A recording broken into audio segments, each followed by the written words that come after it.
So the last question that we want to talk about is this question of the efficiency with which momentum transfer occurs. And to talk about that, then we want to define two material properties of gases. So the first is viscosity. Viscosity is the resistance to flow. We can think about that in the macroscopic case, for example, with two plates that have area A and they are a distance y apart. And now I want to pull one of the plates, the top plate, at a velocity u. And so the force that will be required to pull the plate that way is proportional to the area. So if I have bigger plates, it requires more force. It's also proportional to the speed. If I want to pull at a faster speed, I have to pull with more force. And inversely proportional to the distance between the two plates. If they're closer together, then I don't have to pull as hard.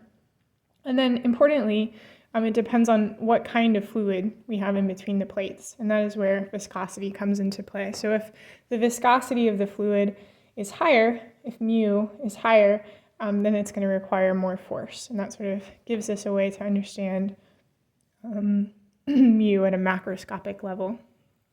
At a molecular level, you can sort of think crudely about levels of molecules within a fluid, at least within a liquid. And in the same way, we're sort of pulling one of the layers of molecules along a layer of another. And then the viscosity at this molecular level is sort of quantifying the degree to which there is momentum transfer between one layer of molecules and another. And so there is a way, departing from the kinetic theory of gases, from those assumptions that we talked about at the beginning, to derive an expression for viscosity. And it looks like this. You'll see some of the parameters that have come up in the Maxwell-Boltzmann distribution and elsewhere. We don't need to particularly remember this formula. What it's saying is that viscosity is proportional to the molecular mass of the fluid that we're looking at. Here again is the Boltzmann constant, temperature, and down here the diameter of the gas molecules, how big they are. This should be squared. The important thing for us is that viscosity is proportional to temperature in gases. This is counter our intuition for liquids, right? Think about something like maple syrup, right, which has a high viscosity, a high resistance to flow.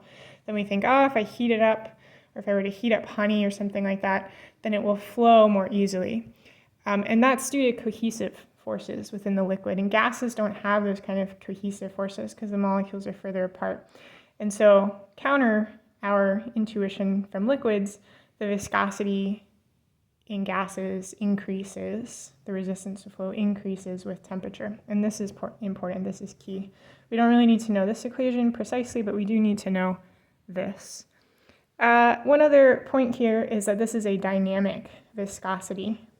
Sometimes you will also see a kinematic viscosity, and that is then the dynamic viscosity divided by the density.